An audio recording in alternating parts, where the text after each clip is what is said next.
Street watched together. Former Minneapolis officer Derek Chauvin found guilty on all 3 counts, but just moments after that verdict was read, protesters gathered outside the courthouse chanting more anti-police slogans.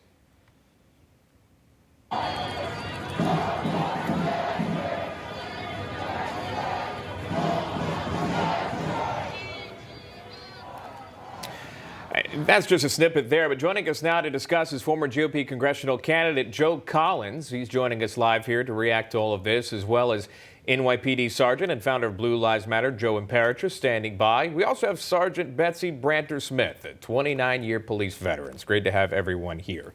Look, a lot to talk about. Obviously, there is reaction to the guilty verdict, to what happened with George Floyd, with Derek Chauvin. But what I want to focus on specifically in this specific segment here, Joe Imperatrice, I'll start with you. Your reaction to what is said about the cops' ACAB as being painted outside, as being chanted. This continues on despite all 3 counts of guilty coming down when that verdict was read. Still, anti-police rhetoric continues. Your thoughts, Joe Imperatrice? That's actually the nice language that they use at these protests every single day. If anyone's ever been out there, they know how difficult it is and how much people instigate. See, when people talk about what more can officers do with the community, well, it's not necessarily the community, because the level-headed individuals with common sense love and support the police. It's the extreme groups. It's the antagonists that are going to go out there every single day, no matter how much police officers do. It will never be enough until they lynch police officers in a public square for all to see.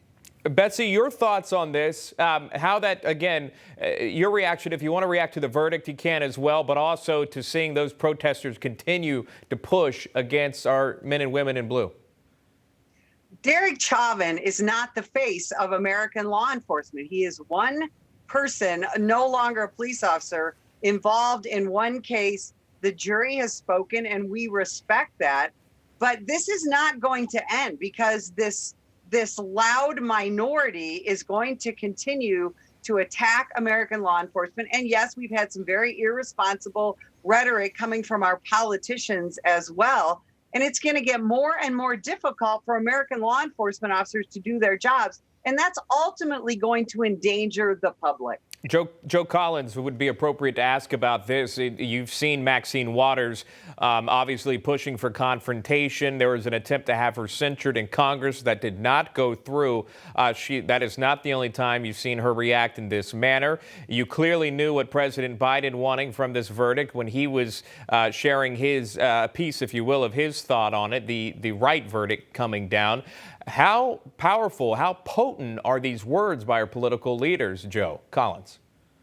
It's extremely important. Thank you for having me, by the way. It's extremely important that the members of the executive branch and the legislative branch keep your mouth shut when it comes to issues concerning the judicial branch. We have to let the American judicial system play itself out. We know it's not perfect. One thing that disappoints me about the entire thing is we have leaders in Congress who have failed multiple times to create any type of positive police reform or even criminal justice reform.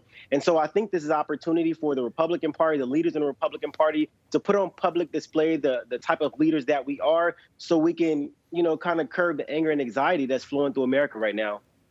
Joe Imperatrice, I'll bring you in on this conversation. Right now in Columbus, Ohio, there is video, body cam video of a police officer shooting another subject. But again, then you've also seen, again, this is from the scene, you've also seen the person that was shot was holding a knife. It was seen on video.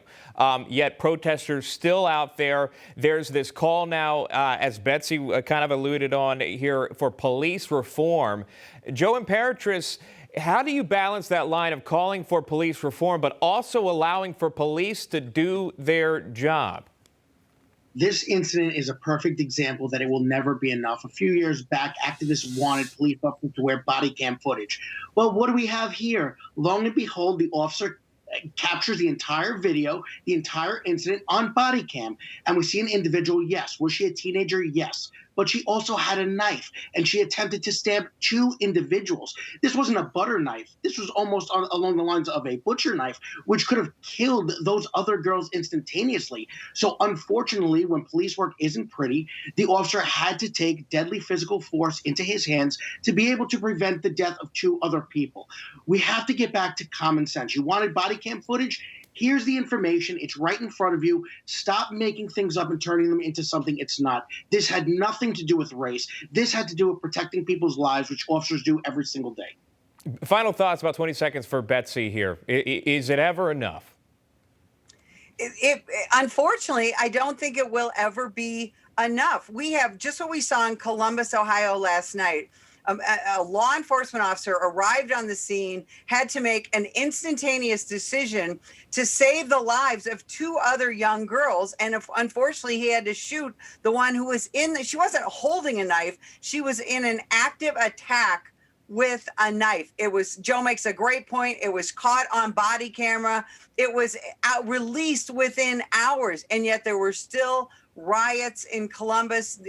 It's all over Twitter today that she was murdered by law enforcement.